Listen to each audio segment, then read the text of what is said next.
Welcome to the Arena Decklist Podcast. I'm Jerry Thompson, joined by Brian Gottlieb. I am in a real shit mood, my friend, but the show must go on, and we actually have a lot of stuff to talk about. Puts a lot of pressure on me to be a beacon of light, but thankfully, no, as everyone knows, that's what I'm great at. Like, I'm great at just being a shining ray of positivity. So I will step up to the task and deliver this week. Well, A, you are, and B, that was not my intention. My intention was, if I am muted or exceptionally salty, you kind of have an idea why. I warned you at the beginning. Yeah, that's good. Good to set the table, get expectations in the right place. No complaints here. Just plunge the expectations before every show, regardless of how cheerful you actually are. I think that might be the way to go going forward. Just no pressure, just no expectations from anyone listening, and we just let ourselves off the hook. And if the show's a train wreck, we go, well, we told you. You know what you signed up for. Yeah, what'd you expect? There was a warning. Yeah, this is going to be a big hit. I expect this to just deliver immediate revenue and good numbers for our podcast as we just say, yeah, fuck it. You're not getting anything from us anymore. Accept it. I'm not saying fuck it. I'm still trying. I'm still here. But there are some things that are out of my control, you know? That's fair. There's things outside of all of our control. And I guess it is within your control to listen to this podcast. And you've made the choice. At this point, you've already pushed play. Why leave? Just stay with us. See what happens. Yeah, maybe it'll be a full train wreck, maybe a half train wreck. Maybe it'll actually be one of our best episodes ever. Nobody knows. Or maybe you're just trapped in your car on the freeway in bumper-to-bumper traffic, and you got nothing else to do. No other places to be. So. No, there's no other podcasts out there. Like, there's definitely not millions of them that you could be listening to instead. Well, you are stuck with us. That I unironically agree with. That's interesting. You have no podcasts in your rotation right now? I think I have like 5 saved, but I don't listen to them often. Okay. I'm sure that there are good ones, but I haven't taken the plunge, much like I haven't looked up like what new music came out in like the last 2 years or whatever. It's like, I'm sure I'm missing out, but whatever. I've got some good music for you. We'll talk about that at some point. But okay, hold on. Your last music recommendation was not good, but it got me to listen to their older stuff, which was really good, and I hadn't listened to in a long time, which is Alexis on Fire. So thank you for that, because that was a nice little nostalgia kick that I needed. Good. I'm glad I had that effect on you. I think that album is incredible. It's cool though. I don't really like doing the debate thing where I'm like, you should like this album. I just don't feel that way about music. Like, it's totally fine if you hate something. And I really also, like you and I like kind of the same stuff, but also wildly different stuff within those genres. Yeah, it's weird. We both like have like that post-hardcore lean to us. Like, I often think of that as one of my favorite genres, and a lot of your favorite bands are in that space. But as far as like the artists that we really gravitate towards, we do have a lot of differentiation within those genres. So I love post-hardcore, and it was really weird to me. There was some open, I think it was a team open, where I was talking to Chris Pikula, and at some point metal came up because it's Chris, right? Mm-hmm. And I don't know if he was just like, well, you know, like, what kind of music do you listen to? And I said post-hardcore, and he's like, what the hell is that? Well, that's part of the problem with post-hardcore, though, is like, I can't answer that question. Like, I sort of know it when I hear it, but it's so nebulous of a genre. Like, it encompasses so many things at this point that it's almost a little silly. Yeah, I mean, the way I would describe it would be in more of like a classical sense rather than, oh, this doesn't really fit a category. I'll just blanket it post-hardcore and no one's going to blink at it or whatever. It was just weird to me that Chris, who is like a metalhead, would not know. But I guess, you know, if he's only at like the tippy top of like the raw metal and just like doesn't even try anything else, then I guess I kind of get it. But it was still, for whatever reason, it was so peculiar to me that I remember it, you know? He does try a lot of stuff though. And I actually, like, we talk about music from time to time. I do know he's like a pretty big Code Orange fan, which I would put in like the post-hardcore genre. I don't know if everyone else would, honestly. That would just be where I would have them. So again, a lot of nebulousness around defining these musical genres. Anyway, Magic the Gathering cards. Yeah, right. Forgot about that. RCQs still going on. Went to one last weekend. I have many thoughts despite only being there for 4 rounds. I can't play because I won one, just in case anyone was not aware of that or not aware of the rule or whatever. And I also heard that the rules are different in like different regions. So, Oh, that's interesting. yeah, for me, I cannot play. So, mostly going to Railbird and hang out with people and try and like, give some advice, some light coaching adjacent things, like work on a deck list during the week and then make the sideboard guide on the way up. And for Josh Cho, I was like watching some of his games whenever I felt like it and making some notes. And it's just like, yeah, like here are 3 like pretty minor things you did, but yeah, this is just like the stuff that I saw. Otherwise, you did great. And then just like I hope that sort of stuff helps, and I kind of do like doing that. I can't stand to do it every single round because ADHD, just like get bored. There's going to be something shiny that catches the corner of my eye, right? Yep. And then I'm just going. Yep. So I can do like a game every couple rounds. But yeah, that was cool. Unfortunately, the boys didn't do so hot. Maybe we'll get them next time. Maybe we won't. It's really weird bouncing between Pioneer and Modern a lot.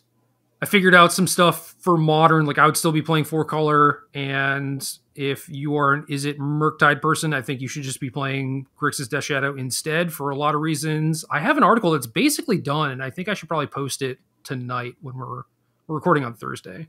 So hopefully that'll be up by the time the podcast goes up and people can look at that. And then I'll have a wonderful little sideboard guide and everything too. Nice. I look forward to that. Of course, arenadecklist.gg, where you can find that. Check it out. Yeah.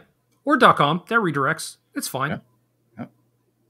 So yeah, don't want to spend too much time on that. There's also Magic 30 in Las Vegas in October. Is that correct? Yeah. Right around my birthday time, actually, as I will be celebrating Bryan 40. Oh, no, I was gonna say, wow, you're also turning 30. Congratulations. Yeah, It's like, I wish. When I was a kid, my mom was always 29. So yeah, I understand the value of that now, and I don't mind aging. I have made pretty good peace with it. Like I am accepting of my body decaying and like generally looking shittier, like all those things. I don't really fight back against. Like I'm never going to be the person who you're like, wow, Bryan got a lot of plastic surgery to fight aging. I'm just like, nah, I'm gonna get old. I'm cool with it. But 40 is a lot, man. It's really testing my vibe of just like taking it in stride, and it just feels so old. Like that was always the cutoff for old person for me. Like when you were over 40, you were old. Period. I agree with that, and I'm 38 currently, and it's just like, crap. This feels bad. I remember turning 30 and feeling like, I can't really identify as like a young person anymore. Yep. And people say that like your 20s are okay, but your 30s are better, and like your 40s are better than that or whatever. And it's like, I don't know. I'm still in my 30s, but so far that's mostly been true, right? Like the last 3 years or whatever have been absolute shit for me. But despite that, I think my 30s were better than my 20s. So yep. I don't know. Maybe the 40s are going to suck. Who knows? Yeah, we'll see. I do my best to try and keep things moving forward. And, I have a lot of good projects in the works these days. So hopefully 40 will be exciting and offer something new. This actually makes me think of a meme I saw today. Someone shared it to one of my Discords. It was from Channel Fireball originally. It looks like a Facebook post. It's a picture of Cabal Coffers, Mirari, Chainer's Edict, Corrupt. I see these pictures, I get real excited. Because we're talking mono black control, Odyssey. That was it. That was your jam. Era. That was my shit. That's what got me back in to competitive Magic. Unfortunately, what does not get me hyped is the rest of it. As the post says, if you played these cards at an FNM, it's time to schedule a colonoscopy. Which, ooh. Yeah, probably correct. Like you were spot on, Channel Fireball. It's weird. It's weird to have a bunch of mono black cards and then a random Mirari's Wake, right? No, Mirari, actual Mirari. Oh, no. So Edict, Coffers, Mirari. And then I thought there was a Mirari's Wake in there, too. No, Corrupt is the last card. Oh, Corrupt. Okay, yeah. Just only mono black cards. Yeah. Well, I guess like Corrupt was in that standard format, but you still didn't play a ton of it, right? I played it in my mono black deck. I mean, I don't know if that was the default, but definitely like copying Corrupt with Mirari off Cabal Coffers was how you won a lot of games. Yeah, I feel like that was a card that we were playing like 2 or 3 of or something. Like it was, and it was maybe even in and out of the deck or like shaved down to a 1 of at some point. I don't really remember. Almost 40. Mine's going. What are you Yeah. going to do? Yeah, a lot of reasons not to remember the specifics of that mono black control deck. But yeah, good beats Channel Fireball. Mm-hmm. Yeah, nice meeting. Well, okay, so we got Bryan 40 out of the way. How are you feeling about Magic 30? Yeah, so it's complicated. I am excited for like a big, cool Magic event that offers a lot of stuff for people. I think it mostly does not offer what I want from Magic, which sucks because, I guess I wish Magic 30 did a better job celebrating like all of Magic's history, and it feels like it's very geared toward this moment in Magic. Like it's got Secret Lair attached to it and a large commander focus. It feels like a celebration of the moment of Magic rather than the entirety of Magic, despite there being like a bunch of like throwback sealed events, which is cool. I like that as a shout out, but some aspect of the history of Magic is missing for me, at least as it's being presented right now. Well, let me push back on that a little bit. Do you think that this, I get that it's your 30th birthday celebration or whatever, but for example, like your 30th birthday celebration, aren't you supposed to be like celebrating the fact that like you're here and this is your current friends and family and loved ones, and celebrating kind of the moment, not necessarily talking about how it was cool when you were like 12 and playing baseball or whatever. You know what I mean? I don't know.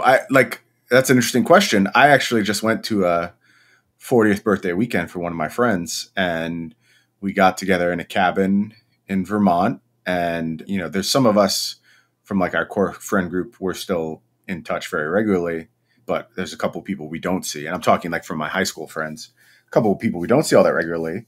And they were at this event, and it very much felt like reliving kind of the things we did in the past. It was the way we wanted to spend that moment, like talk about what we did when we were young and stupid, and kind of do some of those young and stupid things again now that we were in each other's company, play the card games we used to play 20 years ago. And it's weird. Like there is an element of nostalgia to a birthday celebration, I think, right? Like it's not just supposed to be moving forward. So you can make an argument both ways.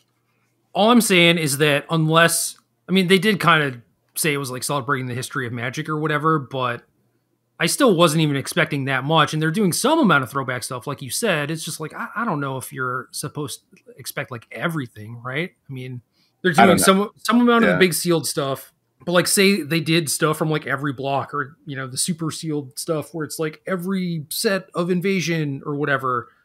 Like there's diminishing returns on that stuff. Like you can offer some of it, but it's like, how many people are you going to get for like the Onslaught block sealed event or whatever? And at that point, is it even like it exists? Yeah, I guess I wish there was like a vintage tournament.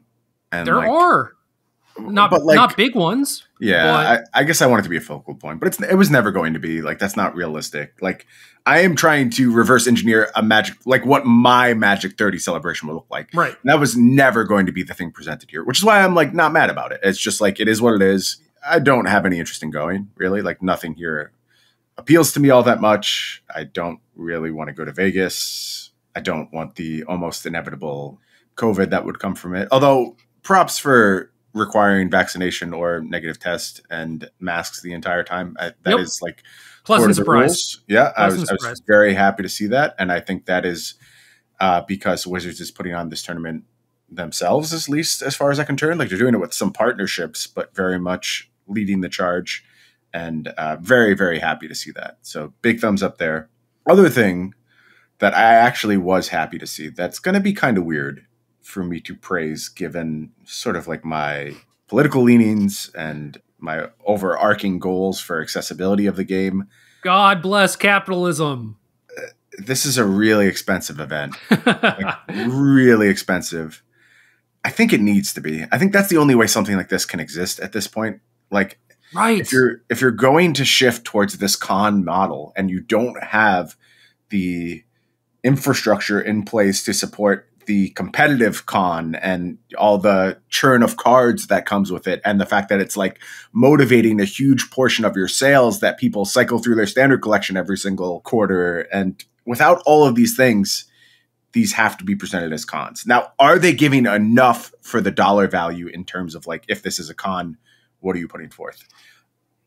I don't know how to answer that. Like that's always going to be a question that depends on what you value. To me, the answer is no. Like they're not giving me enough. I looked at those bags, the things that they're giving away with like the badges and stuff, and I was just like, nah.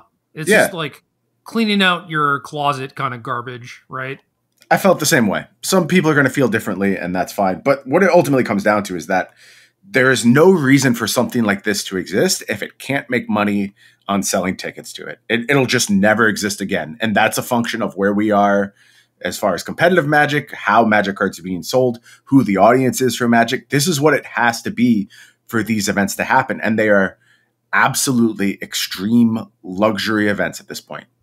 But that's all they can be. For a luxury hobby to have this luxury event tied to it, it all is very exclusionary and shitty, and I wish everyone could participate, but that's not the reality of what we're dealing with here. And I just think they have to be this expensive to exist. And it's frustrating that that's my answer, but it is. So I don't like the fact that you're putting up another barrier to entry, which in this case is cost. But let's be honest, all of these events were expensive. You know, you ever want to go to a GP in Vegas, especially if you had to fly, which is the majority of people, right? It's going to be really expensive. I mean, flights to Vegas used to be pretty cheap, I guess. But, you know, then you're still looking at like hotel and like 4 days of like, you know, eating at $20 buffets or whatever. And it's like that stuff adds up really quickly. And I totally agree with you where if it wasn't expensive, we just wouldn't have it at all. Right? Like they've already clearly shown, you know, like we're not doing Grand Prix anymore. Right? There's the occasional event that sort of resembles a GP. And then there's like the Command Fest sort of stuff, which is a much smaller scale. And I think we're kind of getting to the point now where you can reasonably charge for like, you know, ticket or badge entry or something, but Magic players didn't grow up on that. So then when events first started having that, people were just like, what the hell is this crap? You know, it also feels like there's just going to be a lot of stuff going on and they have a lot of stuff planned, and all that stuff does require bandwidth and people's time, and all that stuff takes money. And, you know, should they be making like millions of dollars off the event? You know, probably not, but I also don't think they're going to still. So they're just they're trying to make it as cool as possible and not box out as many people as possible. And they're also doing the thing where you like, you know, if you're, you know, underrepresented gender or minority or whatever, is like they have the little things that you can fill out. You remember seeing this? Yep, I do. And I appreciate it. I think it's, you know, I don't remember exactly like what it's called or whatever, but it's like that stuff should have existed for forever. And the fact that they recognize that, hey, cost might be a barrier here. Like, what can we do to alleviate that? Awesome. Yeah, it's a bit of a Band-Aid on a bullet wound, but like it is, but it's something. Dude, it's something. They could have done nothing. Yep. We're used to them doing nothing. Yep. And this is also the beginning, right? Maybe this is just the thing that gets them good press and PR and people love it and they expand it into the future and do more stuff with it, right? Or maybe people are just like good and then don't say anything and then they just take it away for the next thing. I don't know. But either way, they're trying it, and applause, you know? I really appreciate it. Yep. There needs to be a new model for like Magic cons going forward. And you're seeing some of this attempted in Europe under the PTQ system to disastrous results. Like people are not pleased with the state of the quasi Grand Prix in Europe in both terms of cost and prizes offered and communication and just a lot of complaints. I think that's just the reality of the world we're in. You disincentivized these groups that sort of built their identity around running high quality cons, competitive events for years and years and at a reasonable cost, and sort of were willing to do it as a break even thing because they could go and they could sell booth space and they could sell their own inventory and they can acquire more. Like these were all very important parts of the process for a lot of entities that were built around this sort of farm system. And when it's not a farm system and it's sort of a monopoly and it's owned by one company that's calling the shots, there's got to be a different approach, a different setup. And you're seeing that now. It's not great. It's not perfect, but I do think it's how things have to be if this is going to continue. Yeah. And I mean, it's not like GPs would come back and then they would all have this model, because they're just not going to try and blow out every single event like this. Right. So Right. like, yeah, it's expensive, but also there are going to be other events that are not as expensive. Right. Yeah. And like to your point of a lot of the expense with these things were always tied in the ancillary stuff, the flights, the accommodations, the food away from home, the cards you had to buy to participate. So they were already so firmly entrenched in like a luxury good that at least now they're acting like a luxury good. If I'm going to invest $500 in a plane ticket, $800 on my hotel for the weekend, you better give me a bunch of shit. And like the $200 that I'm paying to do that thing kind of pales in the face of this broader expenditure I paid to even get here. So I get it. I get rebalancing things. And I also get why people are going to be frustrated about it. But yeah, I mean, I think a lot of people look at it like, well, I already had to do the flight and hotel stuff, and that was already a lot. And now you're adding on top of it. And it was like barely doable for me to do before. And now I'm priced out. And it's like, yeah. I understand. I really do. From my perspective, like once I was in for the $800 worth of travel, I would much rather pay $100 for the GP and you pre-sort my pool and have ample seating and have food vendors on site than pay $20 for a GP and have it start 2 hours late and be crammed shoulder to shoulder. And like, it's just not worth it to me at that point. So it's a question of priorities. It's a question of what the system is designed to do. And when it was designed to foster this semi-pro circuit, you could make a case for it being, $20 GPs are the priorities because we're going to load 10 people in a van and sleep in it and chase this dream of being a professional Magic player. It's funny that you talk about 20 people in a van and just a very distinct memory pops into my head of that happening. I'm sure it wasn't a rare thing. It happened on a fairly regular basis. And then you crashed at some random's house on their floor and that's your accommodation. And there's no reason for anyone to do that anymore. That's what it comes down to. Like there's nothing to chase under those circumstances. So it has to re-identify as a luxury good. Yeah. And I mean, plus there's just like a lot of cool stuff that is unique happening here. Right. I think so. They're certainly trying to make a memorable event. And for a lot of people, I think they're going to deliver on that. Modern event with top 8 beta booster draft. Yep. That's the type of stuff that really made me hungry back in the day. Like that was the stuff that I wanted to chase. Once in a lifetime experiences. I think that's a huge, huge win as far as like that should be your flagship event without a doubt. I mean, yeah, they say that, and it's just like, I don't know. I already did a beta P3K, like FBB something, like definitely like a step below or whatever. But it's like, I don't know. I did like a beta draft, it's not once in a lifetime for me, but I would happily repeat it.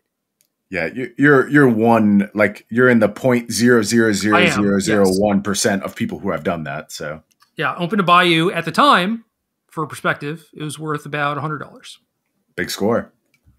Yeah, it sat in one of my boxes for like 6 months. I kept, I was going to GPs and whatnot and showing it to vendors, and they kept offering me like $60. I was like, oh, come on, it's like 120. It's like beta. It's almost just like dead mint, right? And then eventually, I just got sick of like carrying it around and like going to the vendors every time. I just like sold it for 80. Whatever. I'll just get rid of this thing. Who cares? Heartbroken. I don't know. I have the story, right? I have the story that I think makes a lot of people just like feel the physical pain. Yeah. Yeah. My chest kind of hurts right now. Hopefully I'm not dying of a heart attack. I am almost 40, so that's it. But I felt it. I felt it right here. That's a sign of empathy. Do you like cringe when a character on a TV show gets embarrassed? Yeah, I won't watch things like that, actually. Yep, same. It's why I mostly only watch animated shows, because I internalize so many of the things that are happening to the characters if they are like live action characters. I don't do the same thing with animated characters. It's a sign of empathy, just so you know. Yeah, it sucks. Yeah, It makes it tell me hard to about just it. chill and watch TV. Tell me about it. Yeah, I don't understand how people can just like sit there and watch that stuff and either like laugh or not feel bad. I'm just like, you're a monster. See, I have more of a tolerance for that than like the brutal violent stuff. Like I would so much rather have the cringy humor than something like Game of Thrones, which I'm very clearly in the nerd bracket. I'm expected to have loved Game of Thrones for a while and then hate it by the end, like everyone else. Yeah, of course. I just didn't participate though. I didn't watch it. It was like too painful for me to watch. Maybe I was exposed to too much TV violence as a child. I'm numb to it now. Maybe, but I had the same exposure and I didn't mind it when I was younger. So it developed somewhere along the way. Okay. I don't know. It's weird.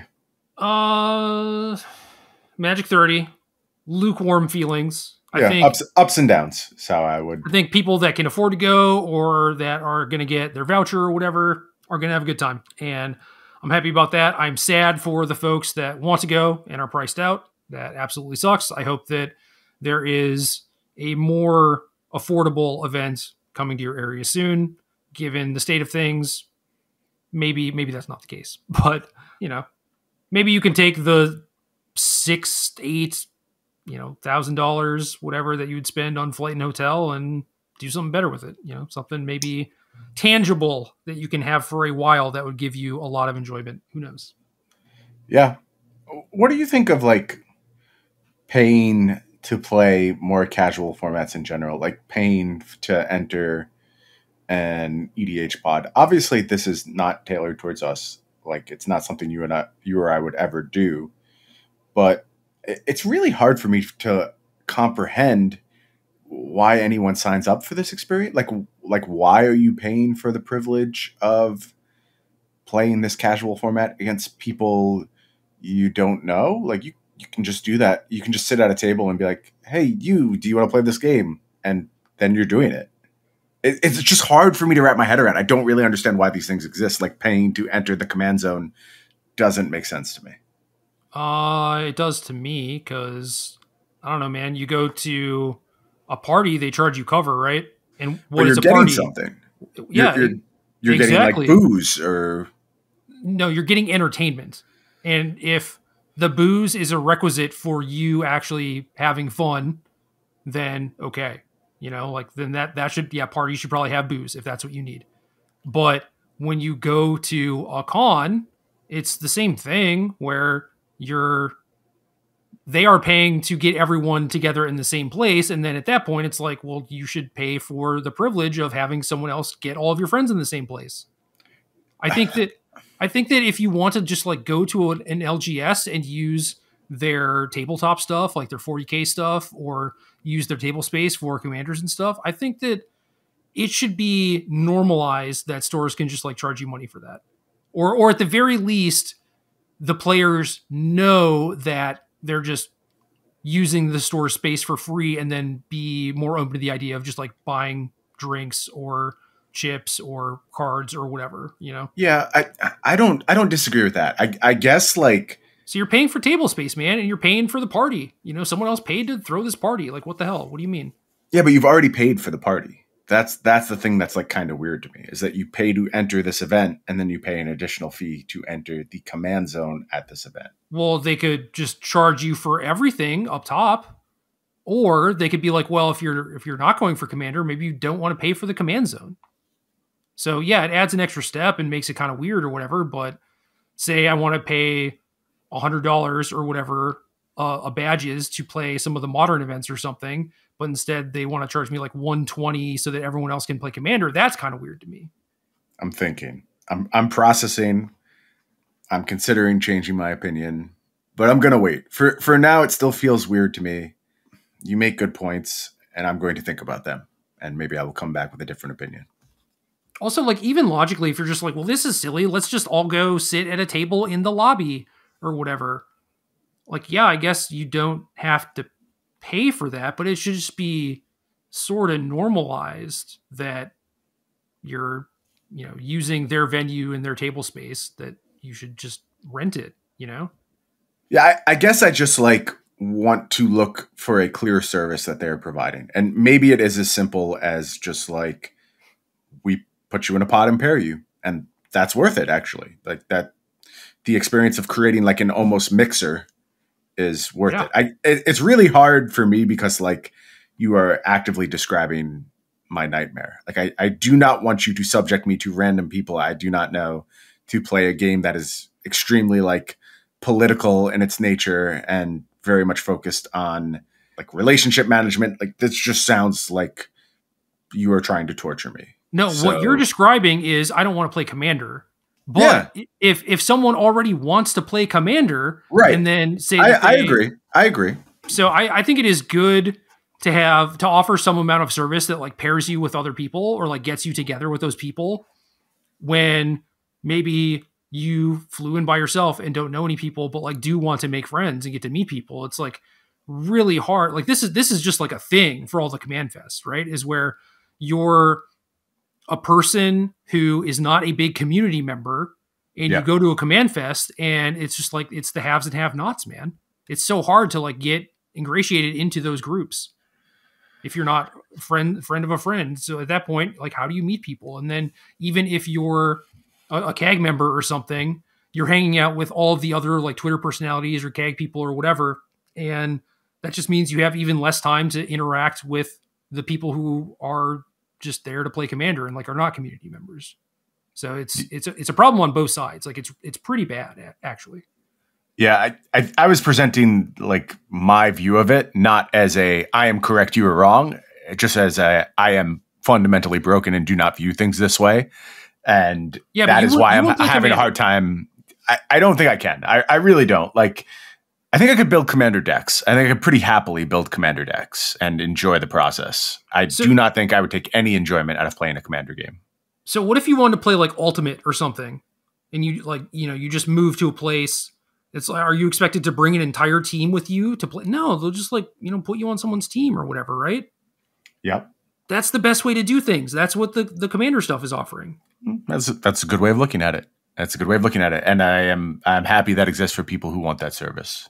Yeah. And you're just like, I don't want to play Frisbee. So like, why would they, I don't want to, why would they put me on a team or whatever? It's like, no, dude, you're skipping a step, I am, as I often am with Magic these days. It's a product not geared to me. So it makes sense that I would have a hard time wrapping my head around it. Yeah, it's okay. I mean, better to ask me now than to just ask people on Twitter and just get obliterated. Oh, I just don't want to ask anyone anything on Twitter ever again, basically. I just don't want to put myself out there to be obliterated. And when I do something that I know has the potential to let someone obliterate me, I just insta-mute. Like I'm just shooting it into the void and I'm not even accepting feedback on it. So is that chaotic evil or chaotic neutral? It is. I think it is. I want to view it as chaotic good because I want to say like doing that inspires people to question their own beliefs and like formulate more nuanced takes on things. I don't think that's what it's actually doing. Yeah. So the fact that you use that as a justification where you're just means it's probably evil. Yeah, you're definitely evil. Okay. Definitely. Yeah, people have been calling me evil a lot lately, and I sort of resist it. Like nobody wants to be evil. I do think there is some evil inherent in me, though. Like I'm kind of like. When are you going to have your "Are we the baddies" moment? Yeah, I think I'm just like evil with a heart of gold. Like I want good outcomes for everyone, but the way I get them, it's just kind of like a little self-serving and a little like I want to sit back and laugh a little bit as people struggle to get to the good outcomes, but I want them to get to the good place eventually. I just am like purposefully pushing them there in a roundabout way, I guess. You're just like, well, if I'm going to help them out, I might as well enjoy a show. Yeah. No, that's kind of how I look at it. And that's pretty evil. The ends justify the means. Yeah. I think it's more chaotic than evil, but it is almost certainly both. Anyway, I'm not a D&D expert or anything. I would like, though, if we do have D&D experts, I would like to know where you assign me on the alignment chart. I think that's a very interesting question. Like I said, I would want to assign myself chaotic good. I have a feeling that is not the actual assignment I will get back. I don't know, man. It's like your Twitter feed is half, you feeding random goats and, putting frogs safely into your pond or whatever. It's like, oh yeah, lawful good all the way, right? And then the other half is you lighting fires and then walking away. Yep. And it's like, huh, interesting. It's a real conundrum to place. Just depends on how you're feeling, That's true. Yeah. A little bit of a maniacal side as well, where it just swings very dramatically across personalities. All right. Magic the Gathering. Yeah, that's right. Modern challenges. Interesting this week. Really interesting results in these modern challenges. Yeah, which is, I guess, a weird way of saying the good decks all cost $1,200, so you can't rent them. Maybe it is that simple. I think I have a modern RCQ this weekend. Okay. Still 4-color. I don't know if I'm actually gonna go. Okay. I think 2 days ago I probably would have gone, but now I'm just like, yeah, maybe I should just stay home at this point. But yeah, I would still recommend 4-color. And I have people asking me, it's like, look, unless you have a good idea of what you're going to play against, like, oh, maybe you expect a little bit more hammer, so you want some Force of Vigors or whatever, or maybe you don't expect as much Cascade, you can trim on the third Chalice, maybe you expect a lot of burn, blah, blah, blah. Other than that, I still like my list. Yeah. I wouldn't change much, if anything. And then I see people take my list and just change everything. Yeah. It's funny. Oftentimes, and it's been a few years now since this has happened to me, but oftentimes you come up with a good deck, right? And you win a tournament or you do well. And the first question you get is like, what changes? What changes? What changes? I'm like, why are we changing things? You don't always have to change things. Like if you have figured something out and things have not adjusted to compensate for the things you have figured out, you don't have to reinvent the wheel on a week-to-week basis. Like it is completely reasonable to stand pat and force people to come to you. And I don't see anything where like people are actually coming to you at this point. I think the format is far too open and just not changing that quickly. I agree with that, but I also think it's a very rare scenario to encounter. And typically happens in non-rotating formats where the metagames can't move as quickly. But it's also a question of scale too. Like I find when people ask that question, they're like expecting fundamental shifts in like deck building and what your goals are. Whereas I'm like, oh, I'm going to play naturalized instead of natural state. And like that is a valid, I mean, maybe not that specific one, but like small changes to that degree are just as much as a shift as when you're saying like, I have good plans, but this is going to change. So here's how I'm going to adjust. And people are often somewhat disappointed by the fact that like, oh, I'm changing a sideboard card. That's a meaningful change. Like that is very much considering things. And I think you're right that it's very, very rare that you're just like 75 stand pat, nothing changes. But the fact that like, are you all of a sudden playing Counterspell this weekend? Are you not a Traverse deck anymore? No, nothing has really altered that would make you move in that direction. So and for the most part, even if I win a tournament, there's almost always something where I'm like, this could have been better. This could have been improved. Sure. I didn't like how I was sideboarding in this matchup. Like this plan was not good, or like this matchup needs an extra card. And this time I just ginned it, man. Like, what do you want from me? Yeah. I played 7 games after, 3 months of theory or whatever, and I just had it down. Yeah, and that's a result that can happen. And I think because it's so rare, people sort of push back against that happening. But yeah, I totally identify with the idea that you don't need to make any changes here, and you're just pretty close to what you were doing before with some sideboard tweaks. So back to the 3 months ago thing where I was like, hey, there's this Risen Reef version and there's this Counterspell version with Traverse that people are playing on Magic Online. I think that if you put the Traverses in the Risen Reef deck, it gets really good, and then crickets, right? Just for months. And every couple of weeks I would talk about it. I wouldn't force it into the conversation. It would just kind of come up organically. But I'm like, hey, pretty sure this is busted. Pretty sure this is busted. No one ever did anything with it. Whatever. Yeah. And the original idea for it was playing against a Japanese player on Magic Online who, I mean, the Risen Reef one basically does kind of the same stuff where they were using Seasoned Pyromancer alongside Ephemerates, and I just got annihilated because they were proactive and had a bunch of card advantage, and I'm trying to like thought seize them or whatever. It's just comical. And then assuming you play a mirror match or something, they just have this like absurd engine. And that sort of thing seemed really good to me. But then the Risen Reef one started popping up, and I was like, whoa, if you get Traverse with Risen Reef, I think this is like better than the Pyromancer stuff. So like the OOG one that I had was Seasoned Pyromancer. And that is a thing that I've kind of been working on a little bit. If people are, adding more Furies or playing Supreme Verdict main in their 4-color decks because it cleans up all the Risen Reefs and stuff. It's like, if people start fighting you on that access, it's like, well, I don't know. We have the solution to that. We could go back to Seasoned Pyromancer. That's completely fine. Yep. Yeah, good to have that in your pocket for sure. But yeah, I would not pull that out now. I'm just saying, it's not like I'm not thinking about stuff, right? And Cedric messaged me this week and was just like, ship the list. I was like, dude, same 75. But like, here are the 5 slots that you could mess around with if you feel really strongly like you want some Force of Vigors or whatever, right? But yep. It's when it's good, and no one else is doing anything to fight you. So what the hell? It's not like new decks are really popping up that you think are going to be big portions of the metagame. There are these 2 modern challenges, which I guess we can get into now.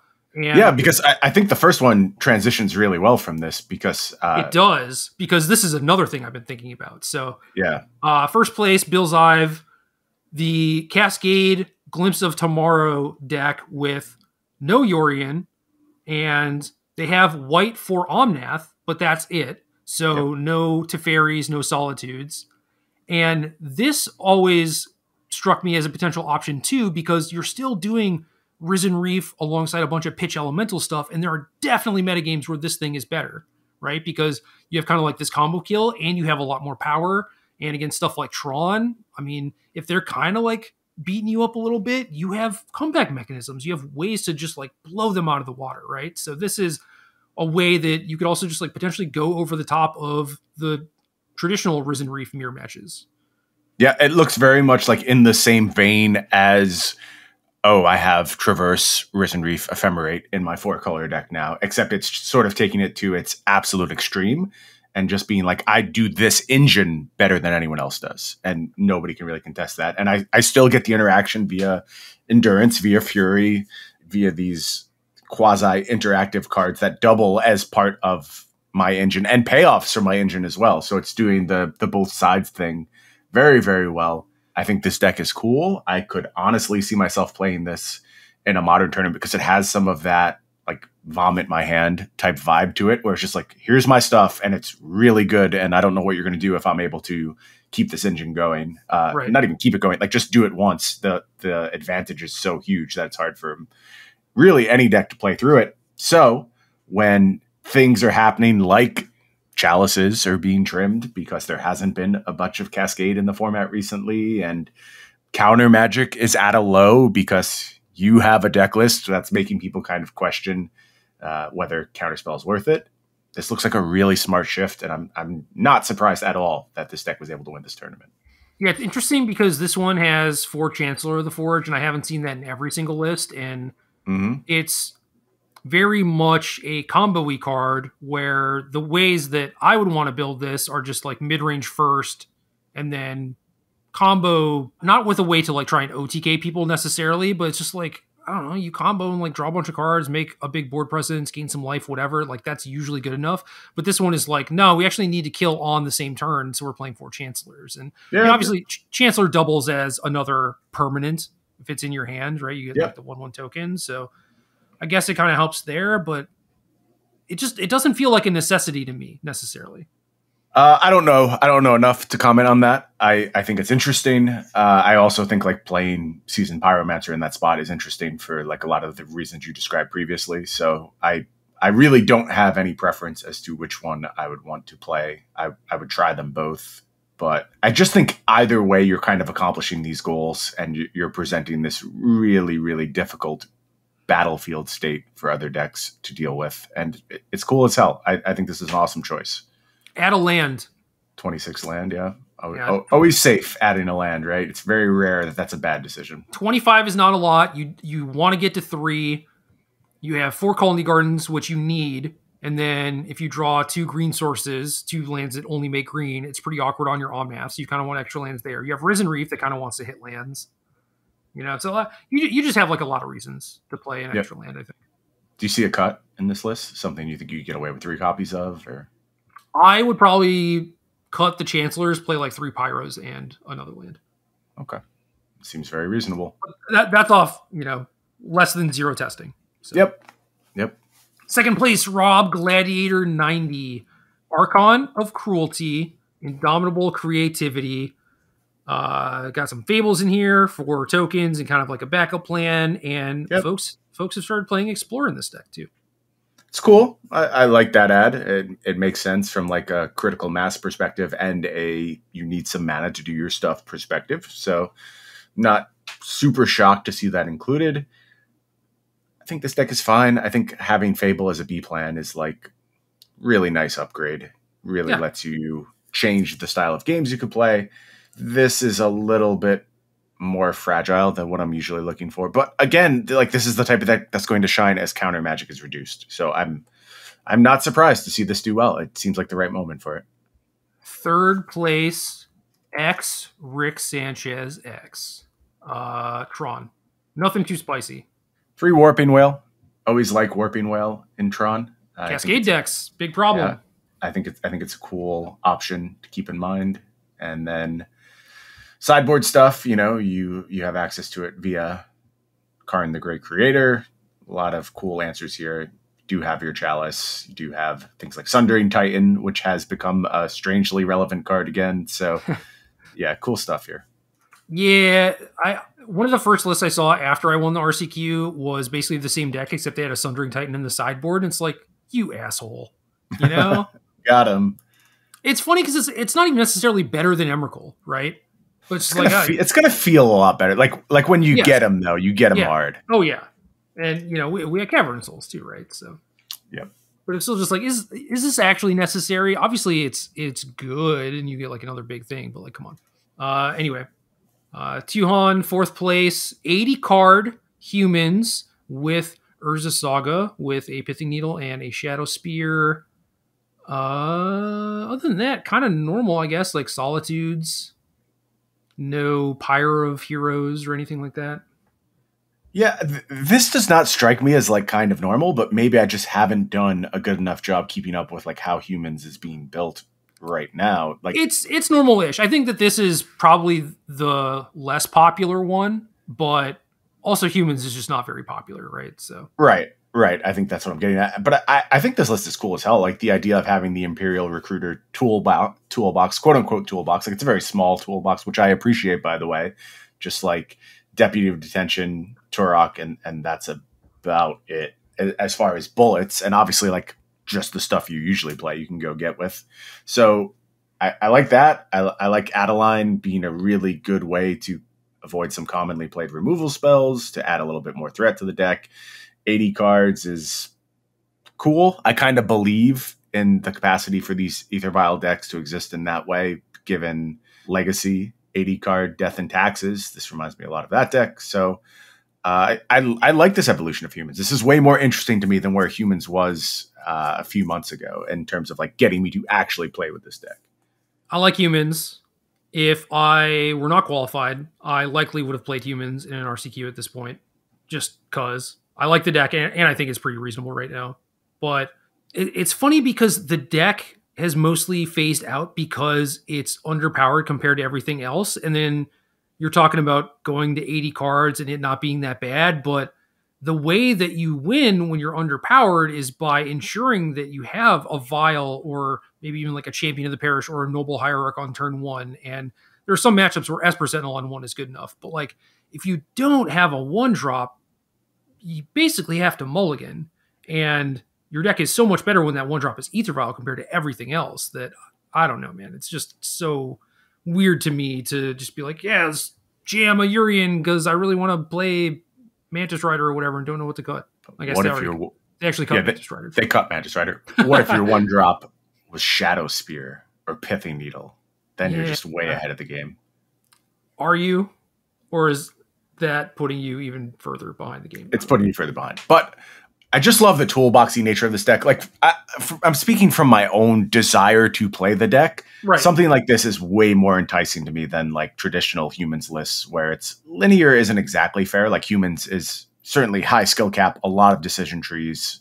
Anytime all of your spells are very similar in cost, and you have to maximize mana expenditure. It's the limit poker of skill intensive, though.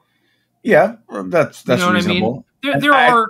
There are fewer decisions to make per turn per game compared to 4-color is it or whatever. But, but this is pushing back against that a little bit via tutoring. Anytime you're tutoring, you have a lot more control, and Urza's Saga as well as your Imperial Recruiters, just allowing you to play with your deck in your hands a little bit more, which I always appreciate. Yeah, I mean, to that end, if I were playing 80 cards, I would want to do the Pyre stuff probably because it helps a little bit with that. Yeah, okay. But I mean, obviously, if you decide that Pyre is just not good enough, then you don't have to. But I do think it is good enough, especially if you're playing against a lot of Murktide and 4-color, just like grinding matchups. Slower decks. Yeah, that makes sense. So I don't know. We're debating the semantics of humans. Like, who cares? It's relevant to no one. Fifth place, Magical Snap. Is it Murktide? No DRCs. You remember when this was like before Cho and I had our little playtesting sesh where I was just like, I need to figure out how many 1-drops you want. Mm-hmm. And like how many shredders and basically just the creature base, right? Yep. And you were doing a lot of hedging for a while, like a lot of 3-ofs as part of your list. That's because it felt right to me. Yeah. But the real answer is if you look at how you actually win the games, again, specifically, is it against 4-color, is you win the games when you have like 3 threats. Because if you're just like clocking them with 1 threat, it's pretty slow and they can usually take a few hits, find a way to deal with it, and then go on to stabilize from there. It's like when you have a bunch of threats early, you don't even need the rest of your draw to be that good. It's like a single counterspell might be enough to carry you there because they don't have great comeback mechanisms. So you're looking for more 1-drops in that case would be my interpretation of that. Yeah. So then that's why I recommended that Cho just play Grixis Shadow, because that's also just a better version of a 1-drop Latin blue-white or blue-red deck.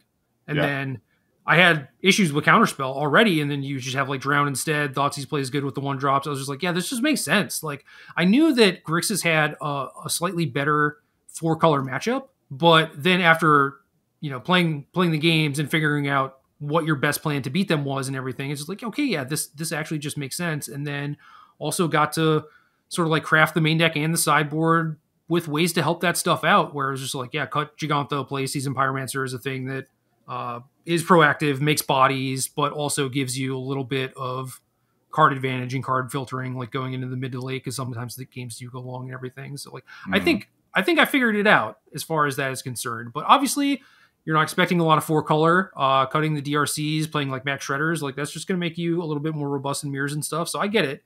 But then you play against something like Living End, and it's like Shredder, Murktide, those threats suck. They're so slow. Yeah, it makes sense what you're saying. I don't know. Whatever. Do what you want to do, but I'd be curious to hear the rationale for the folks that are like not playing DRC and what they thought that plan was best against, that they were kind of hedging against, Because, yeah, maybe it is like, oh, you just need to beat mirror matches or whatever. And it's like, okay, cool. I buy that. I completely endorse that. But if you're like, oh, I expected a lot of 4-color and Living End, it's just like, then why'd you do this? Yeah. Good question. Yeah, I don't know. Deck fine.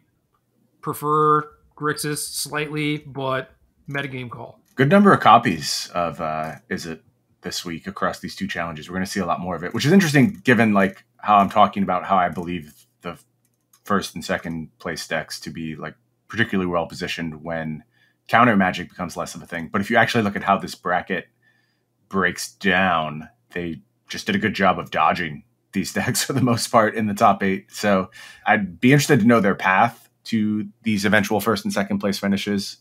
But I still kind of read it as these are decks that do a really good job when there's not a lot of counterspells. It's just weird that there are a lot of counterspells in this top 8. Yeah, I mean, I don't think they're as cold to a counterspell as you're kind of making it out to be. No, and that's not my intent. I don't mean to make them cold. It's just like if they have a moment where you want to generate or gravitate towards this type of strategy, it is when counterspells are being played less. And that's Yeah. a weird thing to say when there's a bunch of counterspells in the stopping. Yeah, So. fair enough. All right. Sixth place, How N. Blue-white hammer. Shaving on the 0 drops, being a little bit more robust, having a reality chip. This all seems pretty normal to me. Yep. Nothing really exciting to report here. I watched Cho play some games with mono white hammer, the one that like Crusher Bot won a challenge with, or got like first and second in challenges with. Yep. And it's affinity, but just like to the 9s, where sometimes your draws are just unplayable, and then there are other times where it's like, yeah, this is the best deck in the format, not close. Unbeatable. Yeah. There's always place in formats for those kind of like high variance strategies, as long as the ceiling's high enough. Yeah, I think the hammer's good. A lot of folks not playing a ton of Force of Vigors and just not respecting the archetype in general. So, yep, that's why we're kind of like dipping our toes in the waters. Like, how's this feel? 7th place, Danielakos, another Izzet deck. DRC, Ragavan, Murktide, no Ledger Shredder, but I think that's been pretty normal for them. Yeah, a few more 1-drops here. So agreeing with your assessment of how you win this matchup. 8th place, Mlex, more Izzet Murktide, 2 DRC, 3 Ledger Shredder. This looks like a Jerry T notebook version of this deck. 1 Spell Snare also. See that popping up occasionally. Yeah, I'm hearing good things about Spell Snare in the format right now. Again, makes some degree of sense. It also makes sense that you could try and sidestep it a little bit. So very cool to see slight evolutions in the modern format. I'm not going to talk about the top 32, I think, because I think we need to get to the other one. But 9th place, I was like, ooh, 4 color. And then it's like 4 counterspell. I'm off it. You ruined it for everyone. 4 counterspell person. Second challenge, Sunday challenge. El Begast, first place. Archon creativity deck, but this one has a Persist instead of an Explore. Couple random Fire Ices over like a Spell Pierce and a Fable. But this deck kind of crushing it, honestly. Yeah, first and second on the weekend. Really big performance from this deck. I have never been in love with the Indomitable creativity stuff in this format, but I'm always willing to reconsider my position. I do think Fable of the Mirror Breaker was a huge deal for this archetype. Like, just moved it forward so much. And now you have a real B plan, and you can just pile up some treasures and hardcast an Archon. And if Archon's good in the format, which I think it is right now, this deck is always going to have some legs. And it's cool. It's cool to see this kind of unique looking strategy have a bunch of success. Also making my foil Indomitable creativities pay off. Thank you, everyone. Second place, Barcheck, Yawgmoth. I have not seen this one much IRL. The RCQ we went to last week had something like 90 people, and the store was equipped. The store was equipped to have that many people, so it was cool. And I saw a couple there, but like in the smaller events, you forget this deck exists because you just don't. Yeah. Well, I mean, in a world of Fury, this is a scary deck to play. You hate having your stuff blown up very efficiently by that card. There's other means of interaction, obviously like Endurance has a lot of play against this deck. You're really good at beating up fair decks that are trying to like grind you out. It doesn't seem like that's where the format is right now. So I understand why we're seeing less of this deck. I still think it remains a solid choice. Like, just in terms of core capabilities of the deck, it does a lot. It presents a lot of unique angles, rewards like knowing your deck very well. So I'm never shocked when this deck pops up. I'm also not shocked it hasn't been a huge fixture in the format recently. Yeah, I also think just not a lot of people play it. Surprising. I feel like this type of deck is very popular. Like, the creature combo thing usually gets a lot of points from players. But you're right. I don't see it very often. Third place, Tybalt of Red Sub. Got a lot of Hedron Crabs and Ruin Crabs and other assorted Millie cards. Sums up my opinion as well. I have a hard time identifying when you were supposed to be playing this deck. Like, it never really makes sense to me. Against Wafotapa, that's it. Okay. Well, if you're expecting a Wafotapa heavy field, yeah, this is a really nice choice. If you're playing in France, then maybe. But yeah, I don't know. Also, don't see a lot of this anymore either, but third place is pretty impressive. Yeah, good finish for sure. Magic Verse, fourth place. Ooh, I like this deck. Is it Shredder, Ragavan, Emery, Underworld Breach combo. Yeah, Ross Merriam talking about this deck a lot recently. Won a, I forget what we call them. I'm just going to call it a BTQ. RCQ. Okay, RCQ with a list that looks very similar to me. This is a deck I have dabbled with a bunch across multiple formats. It seems like it should be so good. It seems like it should just terrorize the format, honestly. Like, it is combo with a solid B plan and a little bit of interaction, and has broken draws, pretty consistent, good card draw mechanism. So it's got all the pieces. It's never really put all of that together. Maybe this is the moment. Like, is Ledger Shredder the thing it was missing to just go ahead and solidify the fact that it can play a B plan game now? Dude, it helps. It helps so much. The thing about this deck that I thought about a little bit before, but definitely had those feelings come up again, is just like, yeah, maybe this is actually just the type of thing I was looking for from Is It Murktide. Instead of doing Death Shadow stuff, you do this because you're still able to capitalize a lot in the same way because your curve is so low, right? Like Emery will cost 1 a lot of the time. You still have Ragavan, you have the Shredders, but the rest of your mana curve is so low that Shredder doesn't feel as clunky. Yep. And then as far as being able to play like a longer game against them, you have this breach stuff that is super threatening basically at all times. Yeah, I wonder if there's even space for like DRC to enter this deck at some point. Maybe not as like a 4 of, but in low numbers, where you just are offering that same 1-drop aggressive plan that is so problematic for a lot of decks to deal with. And you have this backup mode. Yeah, the problem there is that you don't have the counterspell type of stuff. And it's really hard for this deck too because it's playing Saga. So Saga's tough. Saga makes it tough, yeah. But yeah, this deck is good, and it was already something I was kind of interested in. And then after the conclusions I came to playing Murktide and then Shadow, this is definitely another thing that I would like to try.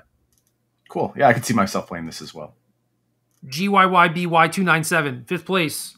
Blue, white, Urza, pretty normal from what I've seen, where you have like some Thopter Foundry stuff, but you're not going super hard on it. Have some Esper Sentinels, some Ingenious Smiths, kind of like blue-white mid-rangey thing. From the 4-color Omnath side, this deck felt pretty easy. Yeah. And I would imagine that this deck against stuff like Living End is like also pretty tough. So I'm not sure what you're trying to beat with this exactly, other than just, I want to play sweet cards. Yep. And it does that. I love the look of this deck. I just can't find a reason to play it. And maybe at some point that'll change and I'll discover something about it that really entices me.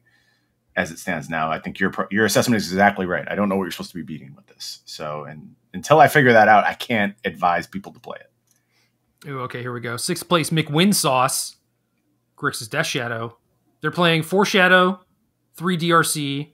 I had those numbers swapped.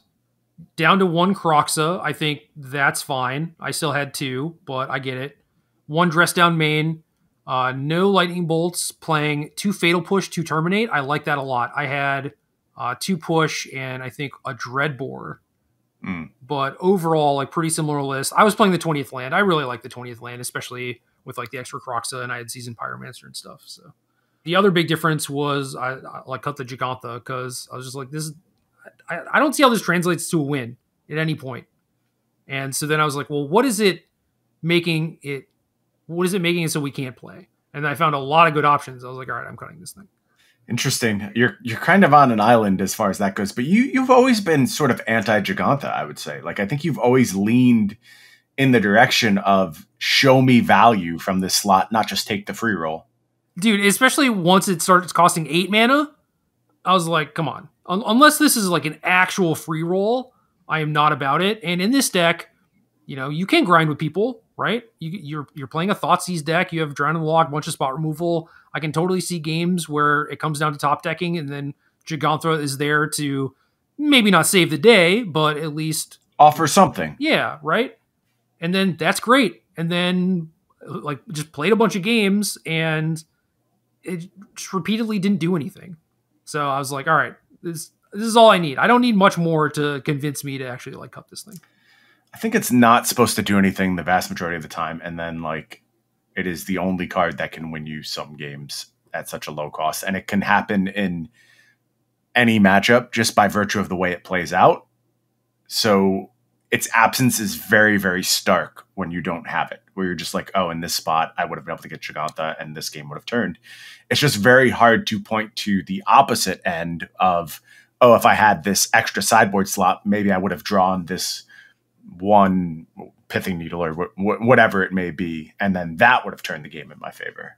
I agree with that, but my list also had more grindy elements, period. Yeah, and more card draw, I think, influences that for sure. Right. So it's like you are less likely to actually need or want the Giganta. And I don't know, Seasoned Pyromancer against like Izzet in 4 colors is just so good. Yeah. Yeah, you already have a lot of that grind to you. Like, can you imagine playing the mirror match where they have Giganta and you have some Pyros? Yeah. I mean, I know which one of those cards I want in a vacuum for sure. Right. So, I don't know. It is good to see Death Shadow winning. Kind of confirms some suspicions I had. Obviously, is Murktide also doing pretty well, but yeah. I'm like hardcore in favor of Grixis right now, especially because you have the double pronged attack against Cascade with Thoughtseize and Drown versus just having a wall of counter magic and hoping that it's good enough. Like, you need to make all your land drops. You need to constantly keep mana open, whatever. This deck gets to be a little bit more proactive and actually develop. So I like it a lot. Always love proactivity. Scipio 7th place mono white hammer. This looks pretty similar to the Crusher bot list. Yeah, these decks aren't doing anything super flashy at this point. There's like some small tweaks, but that's it. This one has a Ginger Brute, which we didn't have and like definitely should have. And then Blacksmith Skill main deck, which Crusher did not have in their 75 at all, and I was kind of shocked by because that card has impressed me just like every single time. Seems quite good given how the format has been shaped. Okay, so Crusher had 3 Mana Tithes in the sideboard. This one has 2.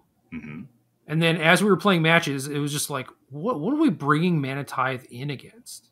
There was no matchup where it just felt like, oh yeah, like this is definitely the matchup that you want to Mana Tithe. So it was just like, I don't even know what we're doing here. Like, yeah, it's more stuff against Cascade, presumably, but that was the closest I got, you know? It's weird that my first instinct was like just the huge mana decks, which is weird because they have huge mana, right? But you're as the Esper Hammer player, you tighten the window so much that it's like, you know, jam Karn on 3 or lose. Those are your options. And if I'm able to float a mana, you basically have no options at that point. Yeah, but A, it's really hard to float a mana, and also it's just that one window. Yes. And also, I don't know, the Tron matchup seems fine to me, but... Agree. Mana Tithe is an interesting card, and at times I have felt it is both underplayed, and then I see it played, and I go, wow, that card's probably overplayed because it is such a small window. But if there's a deck that can leverage it, it does feel like it's supposed to be this deck where you just say, you have one window. If I mess with you on this window, you cannot win the game at that point. And it's just a question of, is it reducing the turn on which you present that window to actually have the Mana Tithe in your deck? Something like a one of is really appealing to me for what it's worth. Like, put the fear of it into your opponent, like let it know it's out there, or let someone else play the Mana Tithes and you can just bluff it. I think that's really fun too. Yeah, three was just like that's many. That's a lot. 8th place. Is it Murktide? Question mark. Except with some Teferis. Yep.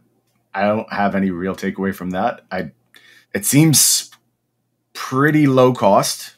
It's never free. We know that. Pretty low cost to get Teferi into this list. I just don't know why you need it. Like what it's giving you an edge verse, short of it just being a generically good card. So not sure on that one. Well, it gives you more answers to Murktide, is very good against Cascade, obviously. And I mostly agree with you where it's like, you don't need it in those spots, right? But it is just generically good across basically the entirety of the format. So if, you're not playing against Burn or anything that is specifically punishing you for fetching an extra Shockland per game or whatever, then whatever. And I also just like, if this is your plan, then great. I don't object to it. Like if you are saying this is how I will always play these matchups, I'm dependent on this thing, and you reshape your entire deck around it, it can be in a vacuum worse. And if you have the plan built out to leverage Teferi, do it. Like that is what so much of constructed magic about, is just making plans and implementing them. And it's another area where like I do think that's one of my good skill sets, is just I always have a purpose for every card in my deck. So even if this Teferi is quote unquote worse, that doesn't really matter if True Hero says, well, this is how I play this matchup and Teferi is my plan, and then plays in that fashion. That's completely fine. Actually, check this out. I actually like this. I don't know if this is the intent or not, but they have 2 dress downs main, which is more than you normally see, and also is, I don't know, still to me like kind of strange for where this format is right now. But I could definitely see situations where Teferi dress down is just your card drawing engine against 4-color. Okay, yeah, that's cool. That could sell me. There's a 3rd Teferi in the board, but not a 3rd dress down or anything. So I don't know if that's actually the plan, but I mean, there's no Jace in the sideboard where people normally have a Jace. Right. The other conclusion I came to from Murktide was like, Jace just kind of stinks. It just like dies pretty easily. And your one Jace ideally would be 2 copies of Memory Deluge. It's so funny. Just the state of Jace at this moment. Unholy Heat is too good. Fury's too good. It used to be unkillable, right? And now it's just very killable. Every card just incidentally kills Jace. Yeah. The world has changed. So I like 2 Deluges. I think then you can maybe afford to not go as hard on the 1-drops and like try and play a longer game with them. I still think it's a bad plan, especially I think depending on your opponent and if they are able to pick up on how you're trying to approach the matchup, should probably keep in Emrakul. And there have definitely been opponents where I'm like, oh, I have to side out Emrakul, right? Mm-hmm. But I've also just, I don't know, we got Emrakul when we were playing Hammer in the post-board games. It was like, what? So I don't know, maybe just everyone keeps it in, so therefore like slowing your deck and trying to play that longer game is you're just going to lose to Emrakul anyway, so don't even try, which is why I like the Shadow thing better. Yeah. Yeah. Like I said, I always love proactivity in these kind of spaces. I think there's a lot of value in it. Yeah, it's not as fun, but it does win more. That's what we're here for. We're all about getting that W, making our way to Magic Glory, and eventually the MPL. Right? That's still what we're doing here? Yeah, it's been my lifelong dream to reach the MPL. Someday, Gerald. Someday. 9th place, just because I mentioned the last 9th place, is Living End. So cool. First showing of that. Yeah. That's it, man. I think our show was good. I don't think we disappointed anyone. I don't think it was a train wreck. I think we talked about the things we wanted to talk about. We and more. And more, as we often do. We continue to update on this PTQ season, offer our unique brand of insight. That's what you call it when your insights are like kind of medium. You call them a unique brand of insight. So good show. Cheers. I think my insights are good, man. Game.